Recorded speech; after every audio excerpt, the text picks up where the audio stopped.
Hey everybody, Wandering Pastor coming to you today with a big question for you. It's probably the most important question I can ask anybody, whether you're young or old. What is your purpose in life?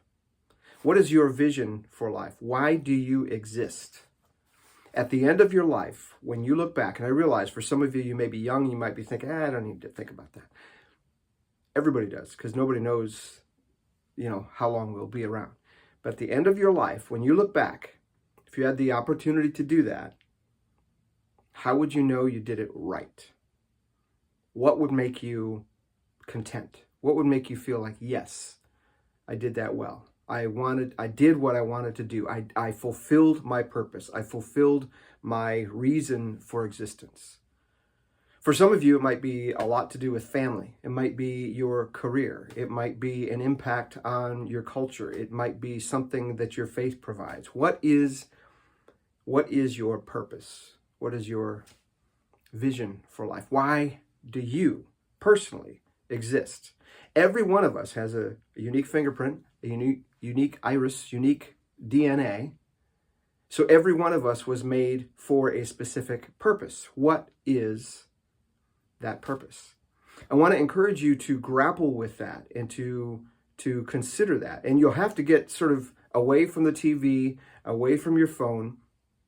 You'll have to take some time. It doesn't have to be a huge long time, but you'll have to take some time to actually stop and think, why do I exist?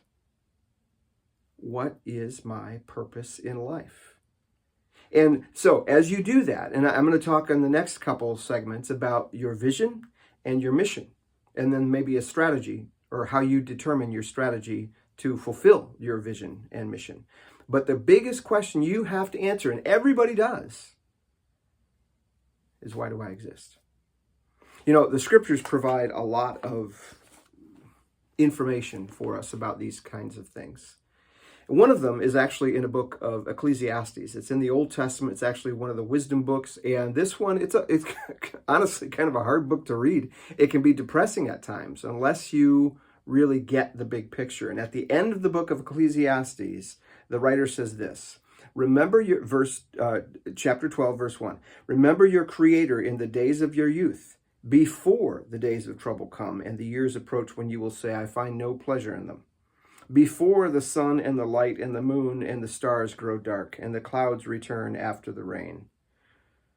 So he's saying, before you get old and feeble and you can't do anything about it, remember your Creator then.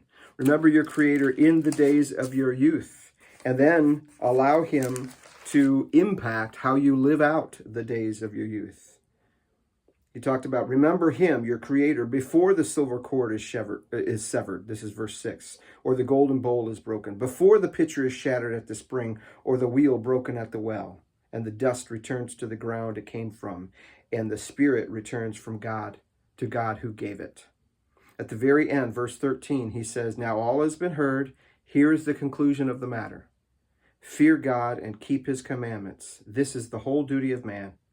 For God will bring every deed into judgment, including every hidden thing, whether it's good or evil. So the writer of Ecclesiastes, King Solomon, ultimately looks at work and he looks at pleasure and he looks at all of these things. And ultimately he says what it comes right down to is your relationship with God. Are you living out your relationship with God? Now, you may or may not have a relationship with God right now, but all I'm wanting you to do right now is understand that there is a big purpose and there is a reason that God created you, whether you know it or not, and gave you that thumbprint and that iris and that DNA. He made you specific. Jesus knew his purpose very well. He knew he came to give his life as a ransom for many, as he said. And one of the ways you see that is in John chapter 4, when he goes through Samaria and he sends his disciples into town so that, we don't know it at the beginning of the story, so that he could have an appointment with a woman at the well. And he goes through this whole conversation. And when his disciples come back and the woman goes into town to tell everybody about her conversation with Jesus, they all come back and says, Master, you need to eat something. And he says, my food is to do the will of him who sent me and to finish his work.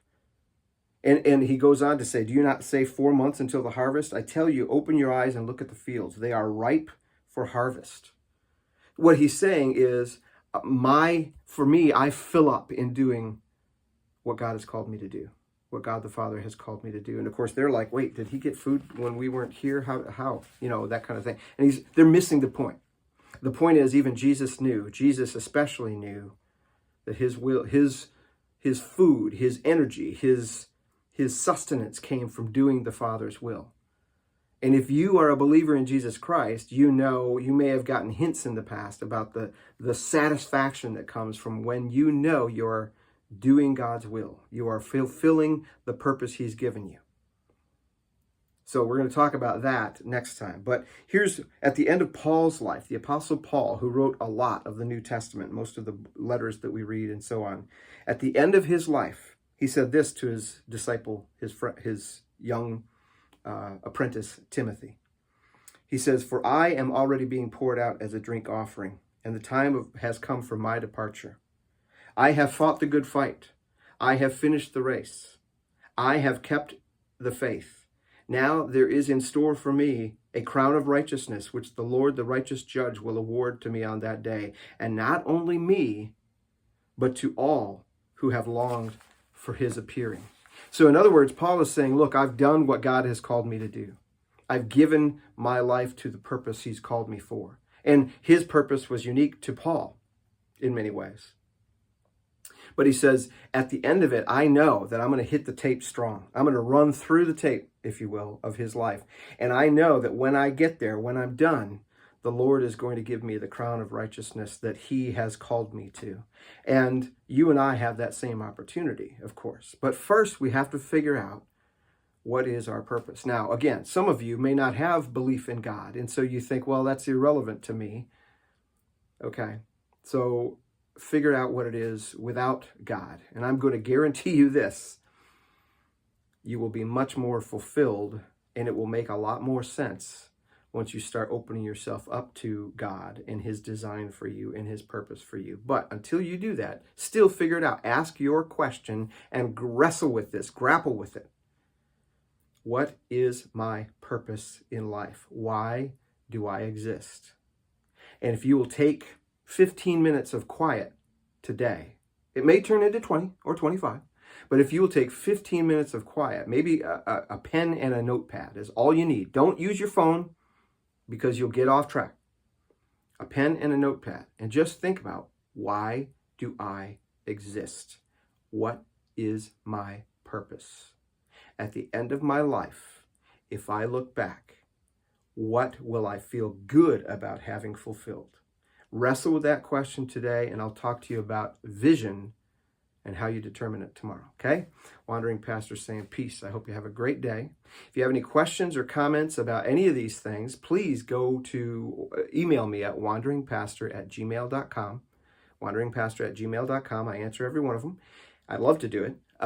Also, if you can certainly put comments in these videos, and if something you liked or this resonates with you, please share it with other people, okay?